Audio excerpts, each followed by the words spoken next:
जब भी हम पुरानी महान सभ्यताओं के बारे में सोचते हैं तो मिस्र के पिरामिड या मेसोपोटामिया का नाम सबसे पहले आता है ना? लेकिन सोचिए, अगर उन्हीं के ज़माने में एक और सभ्यता रही हो जो उन दोनों से कहीं ज़्यादा बड़ी थी और फिर भी हज़ारों सालों के लिए इतिहास के पन्नों से पूरी तरह गायब हो गई। यही वो सवाल है जो सिंधु घाटी सभ्यता या आईवीसी को आज भी इतना रहस्यमयी बनाए हुए है। ये कोई छोटे मोटे गांव नहीं थे, हम बात कर रहे हैं बहुत बड़े नेटवर्क की, जिसमें लाखों लोग थे, एकदम सुनियोजित शहर थे और अंतर्राष्ट्रीय व्यापार होता था। और फिर भी लगभग 4000 साल तक हमें ये पता ही नहीं था कि वो मौजूद भी थे। तो सवाल ये है कि आखिर हुआ क्या था? जरा इसके फैलाव पर एक नज़र डालिए। ये सभ्यता आज के पाकिस्तान और उत्तर पश्चिमी भारत के एक बहुत बड़े हिस्से में फैली थी। अपने समय की ये सबसे बड़ी शहरी संस्कृति थी। तो फिर सवाल वही है, इतनी विशाल, इतनी प्रभावशाली चीज को कोई भूल कैसे सकता है? तो चलिए, इस पहेली को सुलझाने के लिए हमें सबसे पहले ये समझना होगा कि ये खोई हुई दुनिया आखिरकार वापस रोशनी में आई कैसे। और ये कहानी कोई बहुत पुरानी नहीं, बस करीब 200 साल पहले शुरू हुई थी। देखिए, कहानी शुरू होती है 1826 में एक ब्रिटिश भगोड़े से जिसे कुछ अजीब से टीले दिखाई दिए। फिर कुछ सालों बाद ब्रिटिश लोग रेलवे लाइन बिछाने लगे और उन्होंने इन्हीं खंडहरों से निकली बेहतरीन ईंटों का इस्तेमाल किया, ये जाने बिना कि वो इतिहास को ही नष्ट कर रहे हैं। आखिरकार 1920 के दशक में पुरातत्वविद जॉन मार्शल की टीम ने जब खुदाई की, तब जाकर दुनिया के सामने ये सच्चाई आई।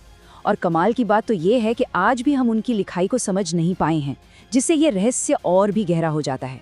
जैसे जैसे पुरातत्वविदों ने खुदाई शुरू की, उनके होश उड़ गए। ये कोई पिछड़ा हुआ समाज नहीं था। अरे, कई मामलों में तो सिंधु घाटी के शहर आज के शहरों की तरह एकदम मॉडर्न थे। सोच कर देखिए, आज से 5000 साल पहले जब दुनिया के ज्यादातर शहर बस यूं ही बेतरतीब ढंग से फैल रहे थे, आईवीसी के लोग अपने शहरों को ग्रिड पैटर्न पर बना रहे थे।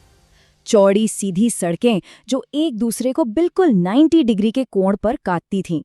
ये एक ऐसे समाज की निशानी है जो व्यवस्था और प्लानिंग को बहुत महत्व देता था। और सिर्फ सड़कें ही नहीं, ये मानकीकरण या स्टैंडर्डाइजेशन का लेवल तो दिमाग हिला देने वाला है। हजारों वर्ग मील में फैले सैकड़ों शहरों से मिली हर एक ईंट, जी हाँ, हर एक ईंट ठीक 4:1 के अनुपात में बनी है। ये इस बात का इशारा करता है कि वहां कोई शक्तिशाली केंद्रीय व्यवस्था थी जो वजन और माप को नियंत्रित करती थी। मतलब एक बेहद संगठित समाज। और अब बात करते हैं उनकी आधुनिकता के सबसे बड़े सबूत की, दुनिया का पहला फ्लश टॉयलेट। और ये कोई राजा महाराजाओं के लिए नहीं था, लगभग हर घर में अपना बाथरूम था, जो सड़कों के नीचे बनी ढकी हुई नालियों के एक जबरदस्त नेटवर्क से जुड़ा था। इसका मतलब ये हुआ कि एक आम नागरिक के पास भी वो सुविधाएं थीं जो यूरोप में हजारों साल बाद तक आम नहीं हुई। उनकी ये सारी शानदार इंजीनियरिंग सिर्फ एक चीज पर टिकी थी, और वो थी पानी को कंट्रोल करने की उनकी बेजोड़ क्षमता। उन्होंने एक ऐसा साम्राज्य बनाया जो सही मायनों में पानी की ताकत पर चलता था। ये एक लाइन सब कुछ कह देती है। उनके लिए पानी सिर्फ एक जरूरत नहीं था, ये एक जुनून था। मोहनजोदारो के मशहूर ग्रेट बाथ से लेकर हर घर में बने निजी कुओं तक, उनका पूरा समाज पानी के मैनेजमेंट के इर्द गिर्द ही घूमता था। और जरा उनकी इंजीनियरिंग का कमाल तो देखिए।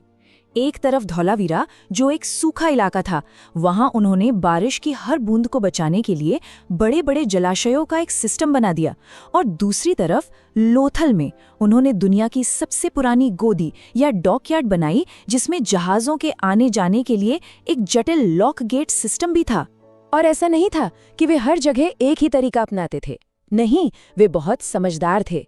मोहनजोदड़ो जैसे शहरों में, जहां जमीन के नीचे पानी आसानी से मिल जाता था, उन्होंने 700 से ज्यादा कुएं खोद डाले।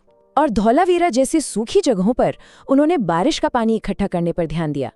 ये दिखाता है कि उन्हें अपने पर्यावरण की कितनी गहरी समझ थी। अब देखिए, जब कोई सभ्यता इतनी उन्नत हो तो उसके बारे में कई तरह की कहानियां और विचार बनने लगते हैं।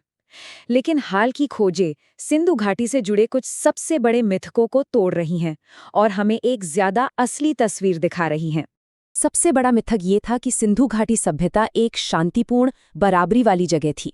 मतलब एक ऐसी जगह जहां कोई राजा नहीं, कोई सेना नहीं, कोई लड़ाई झगड़ा नहीं। सुनने में तो ये बहुत अच्छा लगता है ना? लेकिन जैसे जैसे नए सबूत मिल रहे हैं, ये तस्वीर टूट रही है। असलियत शायद कहीं ज्यादा जटिल और हिंसक थी। और सबूत चीख चीख कर गवाही दे रहे हैं। कंकालों पर हिंसा के निशान मिले हैं। उनके शहर विशाल दीवारों से घिरे थे, कुछ तो 18 मीटर्स यानी लगभग 60 फीट मोटी थीं। ये दीवारें बाढ़ रोकने के लिए नहीं थीं, ये सेनाओं को रोकने के लिए थीं। हमें हथियारों के जखीरे मिले हैं और ऐसी कलाकृतियां भी मिली हैं जिनमें योद्धाओं को दिखाया गया है। तो ये कोई शांतिपूर्ण स्वर्ग नहीं था, ये एक ऐसी सभ्यता थी जिसे अपनी दौलत की रक्षा करनी पड़ती थी। तो चलिए अब हम अपने पहले सवाल पर वापस आते हैं। अगर ये सभ्यता किसी हमले में तबाह नहीं हुई तो फिर 50 लाख लोग आखिर गए कहाँ? अब हम इस सबसे बड़े रहस्य से पर्दा उठाने जा रहे हैं। देखिए, कई दशकों तक आर्य आक्रमण वाली थ्योरी बहुत मशहूर थी, लेकिन इसमें एक बहुत बड़ी गड़बड़ है। इस थ्योरी को साबित करने के लिए कोई भी पुरातात्विक या जेनेटिक सबूत नहीं है। आज का विज्ञान हमें एक बिल्कुल अलग कहानी बताता है। ये कोई एक घटना नहीं थी, बल्कि एक परफेक्ट स्टॉर्म था, यानी कई विनाशकारी चीजों का एक साथ होना। असल में ये सब शुरू हुआ जलवायु परिवर्तन से। मॉनसून, जो उनकी खेती की जान था, उसका पैटर्न बदल गया। लंबा सूखा पड़ने लगा, फसलें बर्बाद होने लगीं, जिससे अर्थव्यवस्था ढह गई। उसी समय उनके व्यापारिक साझेदार भी मुश्किल में थे, तो अंतर्राष्ट्रीय व्यापार भी ठप हो गया। अब शहरों में खाने की कमी होने लगी, सफाई व्यवस्था टूट गई और हिंसा बढ़ने लगी। आखिर में लोगों ने वही किया जो कोई भी करता, वो बेहतर जिंदगी की तलाश में शहरों को छोड़कर चले गए। तो सिंधु घाटी सभ्यता का पतन असल में कोई विनाश नहीं, बल्कि एक बदलाव था। लोग मरे नहीं, वे बस बिखर गए, उपमहाद्वीप के दूसरे हिस्सों में जाकर बस गए, और वे अपने साथ अपनी परंपराएं, अपने हुनर और अपने ज्ञान के अंश ले गए, जिसने पूरे भारत में नई क्षेत्रीय संस्कृतियों को जन्म दिया।